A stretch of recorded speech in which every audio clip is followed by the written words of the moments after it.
আসসালামু আলাইকুম। আশা করি সবাই ভালো আছেন। আলহামদুলিল্লাহ আমিও ভালো আছি। তো এই যে আমি এখন বেগুনের আচারই বানাবো। তো বেগুনের আচারই বানানোর জন্য আমি ৪ টা বেগুন নিয়ে নিয়েছি। এটা অ্যাকচুয়ালি আমার মার রেসিপি।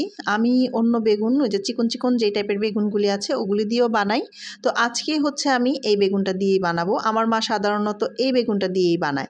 তো আজকে হঠাৎ করেই বাজারে আমার চোখে এই বেগুনটা পড়ে গেল। তো আমি বেগুন কিনে নিয়ে আসলাম। এনে পরে দেখেই ইচ্ছা করলো যে এটা দিয়ে আমি বেগুনের আচারই আজকে বানাবো, আর অন্য কিছু করব না। তো যেই চিন্তা সেই কাজ, আমিও লেগে পড়লাম। তো সুন্দর করে আমি বেগুনগুলি কেটে নিচ্ছিলাম। তো এইভাবে বেগুনগুলি আমার মা আর একটু চিকন করে কাটে, বাট আমি টাইম কম ছিল এজন্য আমি একটু শর্টকাটে এভাবে কেটে নিয়েছি। তো দেখতেই পাচ্ছেন। তো আমি হচ্ছে গিয়ে ৪ টা বেগুন নিয়েছি। তো ৪ টা বেগুনই আমি সুন্দর করে কেটে ভালো করে পানিতে ভিজিয়ে রেখেছিলাম। এখন হচ্ছে গিয়ে আমি এগুলি ভিতরে মশলা মাখাবো। তো সামান্য লবণ দিয়ে দিয়েছি, তারপরে হচ্ছে একটু মরিচের গুঁড়াও দিয়ে দিয়েছিলাম, সাথে একটু হলুদের গুঁড়া। বেশি মশলা দিতে হবে না এখানে, জাস্ট একটু হলুদের গুঁড়া মরিচের গুঁড়া দিলেই হয়ে যাবে।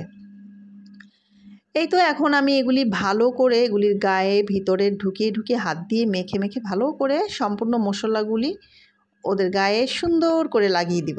দেখতেই পাচ্ছেন কিভাবে মশলাগুলি ঢুকিয়ে হাত দিয়ে ওদেরকে মোলায়েমভাবে করে দিতে হবে। যাই হোক, আমি একটু দুষ্টামি করে ফেললাম। এই তো এখন আমার বেগুনগুলি সবগুলি মশলা আমি মেখে নিচ্ছি। মেখে তারপরে হচ্ছে গিয়ে আমি এগুলিকে এখন একটা কড়াইয়ের মধ্যে তেল দিয়ে ভেজে নিব। এই তো আমার মাখা শেষ। আমি এখন একটা কড়াইয়ের মধ্যে তেল দিয়ে দিয়েছি। তারপরে এখন আমি দুটো দুটো করে বেগুন ভেজে নিব, যেহেতু একটু বড় বেগুন।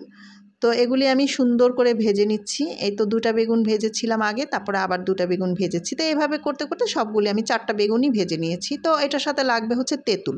তো আমি আগে থেকেই তেঁতুলের কাত করে নিয়েছি, তেঁতুলটা ভিজিয়ে রেখেছিলাম। তো এটা আমি তেঁতুলের কাত করে নিয়েছি। তো এখন হচ্ছে মূল রান্নায় চলে যাব। এই তো কড়াইয়ের মধ্যে আমি একটু তেল দিয়ে দিয়েছি, আর একটু তেল দিয়ে দিলাম, তেলটা কম হয়েছিল। তো এই তো এখন আমি পাঁচফোড়ন দিয়ে দিয়েছি, আর লাগবে হচ্ছে শুকনা মরিচ। আর ওই যে তেঁতুলের কাত করেছিলাম, তেঁতুলের কাঠটা এখন দিয়ে দিব। একটু এটাকে নেড়ে চেড়ে ভালো করে একটু ইয়ে করে কি বলে এটাকে, পাঁচফোড়নটা আর শুকনো মরিচটা সুন্দর করে নেড়ে তারপর আমি তেঁতুলের কাঠটা দিয়ে তারপরে হচ্ছে লবণ দিয়ে দিয়েছি। এই তো এটা ভালো করে আমি একটু যখন বলক এসেছে তখন লাগবে হচ্ছে চিনি। তো আমি হচ্ছে গিয়ে 3 টেবিল চামচ চিনি দিয়েছি। আপনারা যদি আরও বেশি কেউ চিনি খেতে চান তাহলে আপনারা আর একটু বেশি চিনিও দিতে পারেন, আবার না দিলেও চলবে।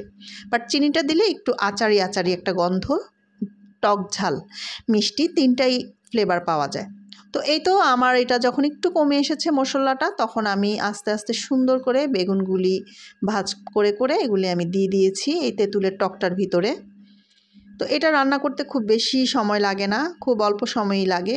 তো এই তো আমি হাত দিয়ে আবার এপিট ওপিট করে উল্টে দিচ্ছিলাম, যেহেতু এটা ভেঙে যাবে তাই আমি একটু হাত দিয়ে ডাঁটাটার মধ্যে হাত দিয়ে এটাকে উল্টে দিয়েছি। এই তো মাখা মাখা হয়ে গেছে, এখন আমি এটাকে উঠিয়ে ফেলবো। এই তো আমার বেগুনের আচার রেডি। তো কেমন হয়েছে সবাই বলবেন, আমার কাছে তো অনেক মজা লাগে। সবাই ভালো থাকবেন। আল্লাহ হাফেজ।